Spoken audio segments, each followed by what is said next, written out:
Thank you, Rick.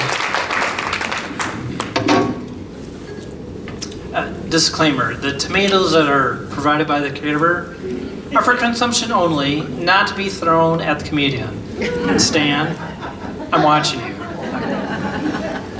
Good evening, ladies and gentlemen. My name is Brian Kinney, for those of you who don't know me. Some of you might know me simply as Marine's brother.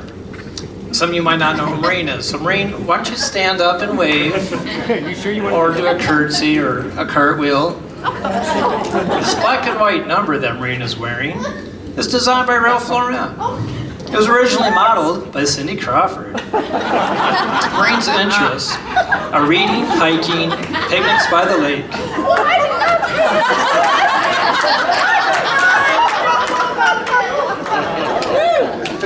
Her turn-offs are rude people. And as a brother, guys, I would be remiss if I didn't say that she is a catch.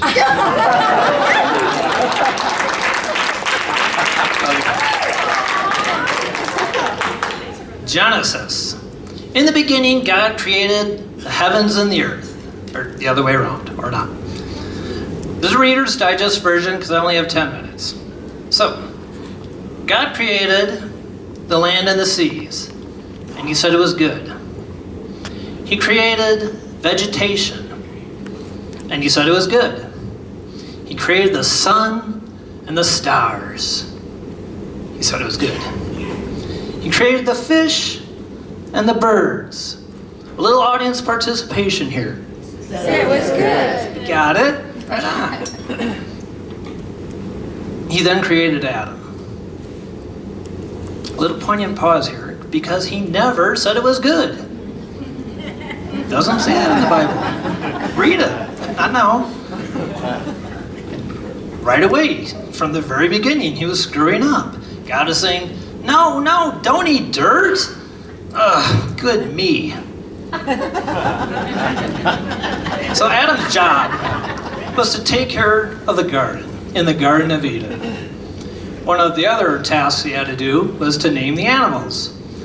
Now, being the first and only human on the planet, it's not like he had a wide basis of comparison, you know? So his choices are rather simplistic. I'm guessing he just went up the alphabet. A, B, and God's like, no, never mind. I'll take care of this task. B, okay, you can have that one. So, it just got to a point where God said, this guy needs a girlfriend. Or a wife. So he created Eve. Now, as far as them biting the forbidden apple, personally, I think it was because of complacency. They were like in an old marriage. Adam, you never take me out. Adam, I spend all this time on my hair and you never said anything. You don't notice. I'm sure of it. So they bit the apple. And when they did that, they introduced into the world sin and death and disease and decay and taxes and mothers-in-law. So yeah, of course, God kicked them out of the garden. Get out. Do not pass go. Do not collect 200. Get out. But I think Adam's troubles really began when Eve asked him, honey, does this fig leaf make me look fat? Saw you doing there in the front row. Thank you for not throwing food at me. I appreciate it. Still watching you, Stan. Okay.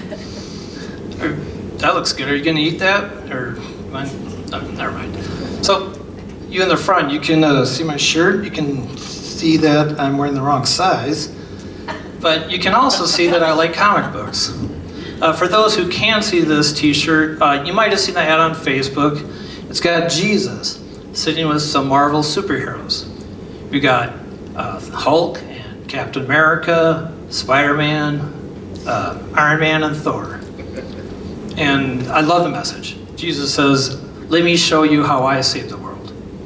Or let me tell you how I saved the world. So now I really like this shirt. And I can just see Jesus in a comic book, taking on a mega villain like Magneto. For those of you who aren't familiar with comic books or the X-Men or Magneto, Magneto is a super villain who has a superpower of controlling metal and the magnetic forces of the planet.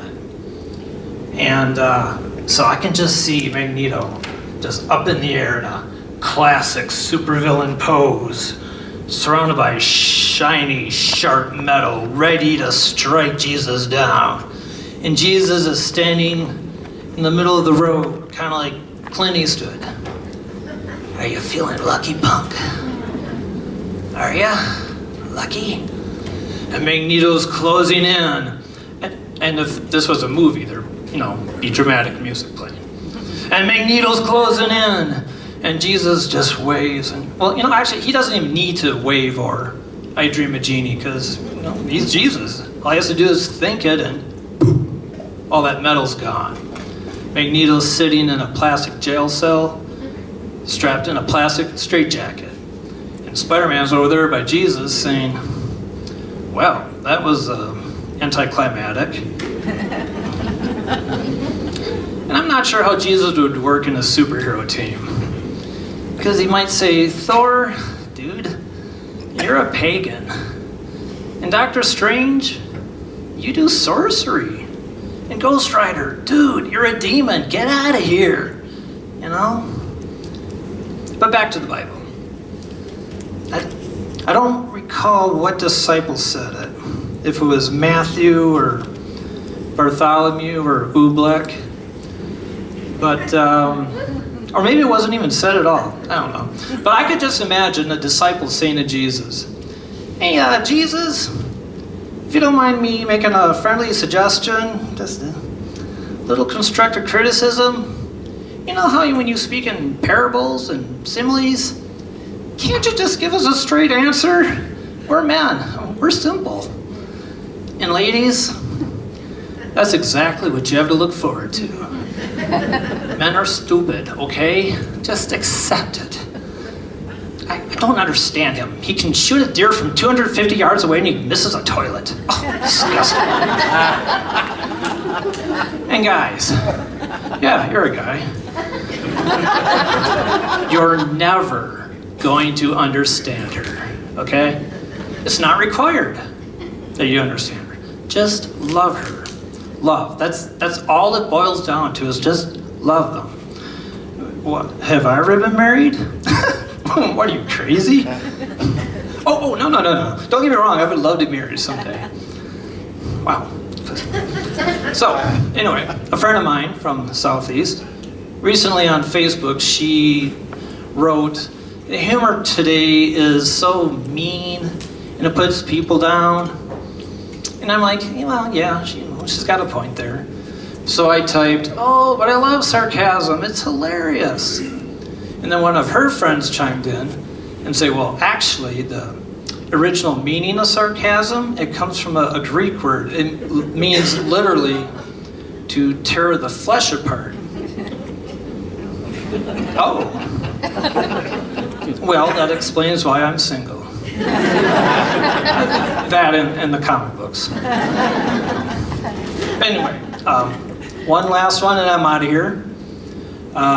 Rain and I, as kids, were raised Catholic. And, excuse me, a friend of the family, they told us one time that she was at church and this little girl was in the pew ahead of her. And she was playing with the rosary that had, the crucifix and Jesus on it. And she was just handling it back and forth. All of a sudden, she started swinging it like a lasso and saying, hang on, Jesus, you're going for a ride. Thank you very much.